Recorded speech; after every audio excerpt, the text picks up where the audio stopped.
তো আমরা এখন চিড়িয়াখানার ঠিক সামনে। সুস্বাগতম আমাদেরকে, এবং ডান পাশে একটি বড় গাছ, বাম পাশে গাড়ি পার্কিংয়ের জায়গা এবং একটি হাতি। আমরা গেটের সামনে চলে আসলাম টিকিট কাটার জন্য। কাকা বলতেছে টিকিট কেটে আসেন। তো আমার খালাতো ভাই টিকিট কাটলো। টিকিটের মূল্য 50 টাকা। 50 টাকাটা টিকিট কেটে আমরা ভিতরে প্রবেশ করলাম। ভিতরে প্রবেশ করার পর যেরকমটা হওয়া উচিত সেরকমই পরিষ্কার গোছানো এবং সবুজের সমারোহ। তো আমরা এই ডান দিক দিয়ে চিড়িয়াখানার ওইদিকে রাস্তা দিয়ে আমরা ওইদিকে যাব। তো অনেকে আবার ঢুকতেছে। তো ডান দিকের রাস্তাটা খুবই সুন্দর, উপরে গাছগাছালিতে ছেয়ে আছে। গাছগুলো অনেক বড় বড় এবং ছায়ার কোনো অভাব নেই। তো অনেকের ঘোরাঘুরি শেষ, তারা ফিরে যাচ্ছে। প্রথমেই বানরের খাঁচা, এবং খাঁচার মধ্যে বানর তেমন একটা দেখতে পাচ্ছি না, কিন্তু হুট করে দেখি গাছের উপরে একটা বানর লাফাচ্ছে। তো খাঁচার ভিতরেও বানর রয়েছে, বানরটি ঘুরে বেড়াচ্ছে এবং এই বানরটি আমাদের দেখে এগিয়ে আসলো। মনের কথা মনে হয় কিছু বলতেছে, বা আমরা কিছু বুঝতে পারলাম না। কি রাগ করলো নাকি? ও আচ্ছা। তো ডান পাশে এবং বাম পাশে রাস্তার দুই পাশ দিয়ে সারি সারি গাছ এবং সবুজে ভরপুর। এখানে পরিচালকের কার্যালয় দেখতে পাচ্ছি, এবং তারপরে আসে মদন টাক। এগুলো এক ধরনের বক আমি মনে করি। উপরে বিশাল দুইটা পাখি, এবং এই বকের মতো দেখতে এই পাখিগুলো, কালো গলা বক, বিশাল বকগুলো এত বড়। তো আরও সামনে আসতে আমরা একটা লেক দেখতে পাই চিড়িয়াখানার ভিতরে, এবং এখানে রয়্যাল বেঙ্গল টাইগার। ও ঘুমাচ্ছে। তো আমরা অনেক চেষ্টা করেও ওকে কোনোভাবেই জেগে তুলতে পারলাম না। তো অনেকে ভিড় জমাচ্ছে এখানে সেই বাঘটিকে দেখার জন্য। লেকটি খুবই সুন্দর। তো বেষ্টনী ভেদ করে উপরে উঠে পারে যাওয়া যাবে না। হরিণের সমারোহ, সবাই ঘাস খাচ্ছে। এবং আবারও আমরা লেকের পাশ ধরে এগিয়ে গেলাম, এবং কুমিরের একটি জায়গা দেখতে পেলাম। এখানে কুমির রয়েছে কিছু। তো কুমিরগুলো স্বচ্ছ পানিতে, মিঠা পানির কুমির বোঝাই যাচ্ছে, এবং এই কুমিরটি শুকনোই। এরপর আমরা আফ্রিকান সিংহর খাঁচার এখানে চলে আসলাম। সে আমাকে দেখতে ছিল রীতিমতো। তারপর আসলাম বানরের এরিয়ায়। তো বানরের কারবার থেকে খুবই মজা পেয়েছি। তো এটা উল্লুক। তো এদিকে আমরা হনুমান, আরও বিভিন্ন ধরনের বানর দেখতে পাবো। তো এই বানরগুলো দেখে মজা পেয়েছি। একটা মা আর একটা বাচ্চা, কি সুন্দর দেখতে লাগতেছে। তো এই যে বানর উকুন নিয়ে আসে, আমরা ছোটবেলায় শুনতাম, তো আজকে এটা চোখে দেখলাম। অসাধারণ। এবং এদের কাছে খাবারের কোনো অভাব নেই। ছোট বাচ্চাটির সাথে মজা করতেছে। তো খুবই, বানর বলতেই মজাদার একটা প্রাণী। তো এদের কাজকাম সব কিছুই একটা মজাদার। তো রুটি দেখতে পাচ্ছি, অনেকে মনে হয় খাবার, এগুলো যারা ঘুরতে আসে তারা দিয়েছে। তো খাবার এদের বেশি হয়ে গিয়েছে, বোঝাই যাচ্ছে। এটা ডিমের মতো দেখতে, কি জানো সেটা আমি নিজেও বুঝলাম না। তো এই খাঁচায় এসে খুব মজা পেয়েছি। বানরগুলো এত দুষ্ট এখানে। তো ওরা একের পর এক লাফালাফি, মারামারি একের পর এক করেই যাচ্ছিল। তো এখানে আমরা অনেকটা সময় ব্যয় করেছি শুধু এদের এইসব দুষ্টামি দেখার জন্য। তো এরা প্রচুর মারামারি করতেছিল। এদের মারামারিগুলো দেখার মতো ছিল।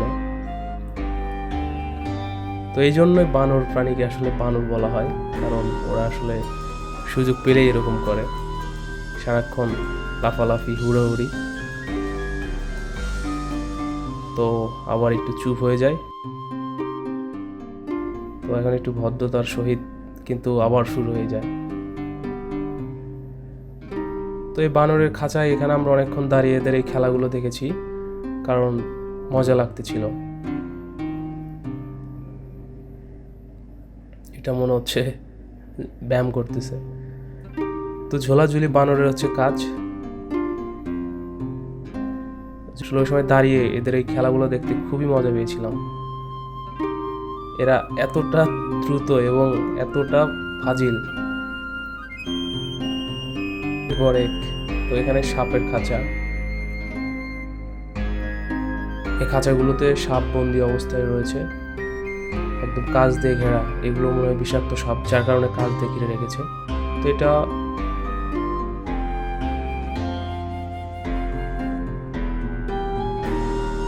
তো মুরগির বাচ্চা দেখতে পাচ্ছি, এগুলো সাপের খাবারের জন্য দিয়ে রেখেছে। হঠাৎ করে বাইরে গাছে একটি খরগোশ দেখতে পেলাম, লাফাচ্ছে। এখানে দুটো খরগোশ ছিল। এরপর আমরা চলে আসি, এটা সম্ভবত জলহস্তি। তো জলহস্তি সে পানি ছিটাচ্ছিল এবং পাখি দেখলাম। এখানে অনেক রকমের পাখি রয়েছে, বড় বড়। তো তার শেষে এখানে আমরা বিশাল সাইজের গরু, এগুলো মনে হচ্ছে আফ্রিকায় যে থাকে সেরকম গরু। তো এটা একটা গাধা। এরপর আমরা চলে আসি জিরাফ, বিশাল তার গলা এবং সে ঘুরে ফিরে বেড়াচ্ছিল। এদের খাওয়ার জন্য ঘাসের জায়গাটা উঁচু। তো আর একটা জিরাফ দেখতেছিলাম, দেওয়ালের ওই পাশে কি যেন দেখতেছিল, ওই পাশে মানুষের বাড়িঘর। তো এরা নিরিবিলি বসে আছে। এরপর জেব্রা ক্রসিং এর কথা মনে পড়ে গেল, ওদের শরীরের এই ডিজাইন থেকে জেব্রা ক্রসিং। তো এটা বিভিন্ন প্রজাতির ঘোড়া। তো চিড়িয়াখানার ভিতরে জায়গাগুলো সুন্দর, গাছগাছালি, এবং ঢাকার ভিতরে এরকম একটা শান্তশিষ্ট পরিবেশ, যেখানে শুধুমাত্র পশু পাখির জন্য নয়, এমনিও হাঁটা যায়। তো আর একটা জায়গায় আমরা পৌঁছালাম, এটা জাদুঘরের ভিতরে। তো এখানে একটা বিশাল তিমি মাছের কঙ্কাল, তো বিশাল, সম্ভবত নীল তিমি।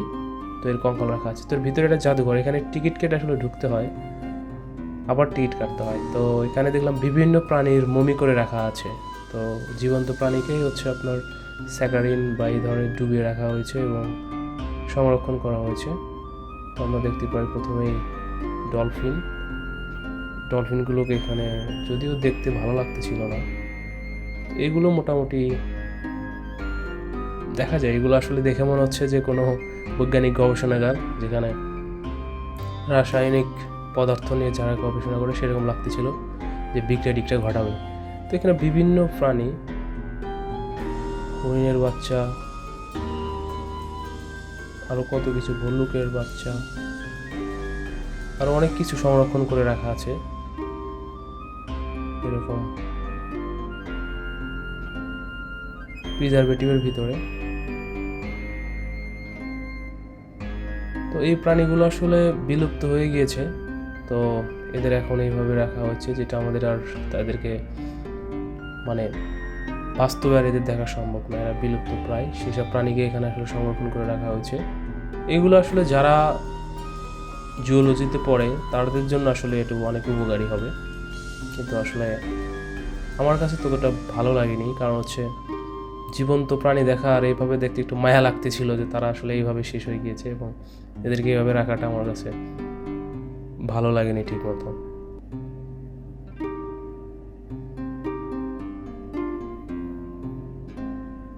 এখানে অনেক ধরনের প্রাণী আছে, বাঘ, বিভিন্ন রকমের বাঘ, রয়্যাল বেঙ্গল টাইগার থেকে শুরু করে হরিণ, বলগা হরিণ, এবং বিভিন্ন প্রাণীর মাথা, কঙ্কাল, এবং অনেক কিছু, অনেক প্রাণী। এটা ভল্লুক, বিড়াল, সেটা দেখতে পাচ্ছেন, শিম্পাঞ্জি নিচে, আর এটা জিরাফ। তো তার পাশে একটা রুম আছে, সেই রুম হচ্ছে অ্যাকুরিয়াম, অনেকগুলো অ্যাকুরিয়াম রয়েছে। তো গোল্ডফিশ, এরকম বিভিন্ন কিছু অ্যাকুরিয়ামের ভিতরে রেখে দিয়েছে। তো যদিও অ্যাকুরিয়াম পার্টটা একটু দেখতে সুন্দর লাগতেছিল, কারণ এরকম অ্যাকুরিয়ামের ভিতরে আমরা সচরাচর শুধু মাছ দেখি, কিন্তু এখানে অ্যাকুরিয়ামগুলোতে অনেক কিছু রয়েছে, যেমন এই মাছগুলো সচরাচর দেখতে পাওয়া যায় না অ্যাকুরিয়ামগুলোতে। তো এরপর হচ্ছে আমরা দেখতে পাই অন্যরকম একটা মাছ, এটা কি মাছ, সাকা পিসের মতো, পিরানহা। তো এই মাছের যে সংগ্রহগুলো অ্যাকুরিয়াম, তো এই জিনিসটা আমার কাছে মোটামুটি ভালো লেগেছে। মনে হচ্ছিল যদি একটা অ্যাকুরিয়াম বাসায় নিয়ে যেতে পারতাম তাহলে একটু ভালো লাগতো, কিন্তু যদিও এটা সম্ভব না। কি আর করা। তো এই কচ্ছপ কচ্ছপ দেখা যাচ্ছে, হ্যাঁ জীবন্ত কচ্ছপ, এইগুলো দেখার মতো, হ্যাঁ এইগুলো দেখে মজা আছে। যদিও এদের বন্দি দশাটা আমার খুব একটা ভালো লাগে না, এরা আসলে উচিত। তো বাইরে যখন আমরা বের হই এটা দেখে, তো একদম সন্ধ্যা নেমে গিয়েছে এবং বাইরে মোটামুটি, কিন্তু একটু পরেই উরম বৃষ্টি নেমে যায়। আমরা এখান থেকে বের হবো তখনই বৃষ্টিটা নামে, পরে আমরা এখানে ওয়েট করে কিছুক্ষণ অপেক্ষা করতে থাকি কখন বৃষ্টি থামবে। মুষলধারে বৃষ্টি হয় এবং বৃষ্টি শেষ হলে আমরা বের হয়ে পড়ি, ততক্ষণে সন্ধ্যা হয়ে গেছে এবং মাইকে ঘোষণা দিচ্ছিল যে আপনারা বের হয়ে যান। তো এইভাবেই আজকের ঘোরাফেরা আমাদের শেষ হয় এবং চিড়িয়াখানা দেখা আমাদের শেষ হয়। তো আশা করি আপনাদের ভিডিওটা ভালো লেগেছে, ভালো লাগলে কমেন্ট করে জানাবেন। আর ধন্যবাদ।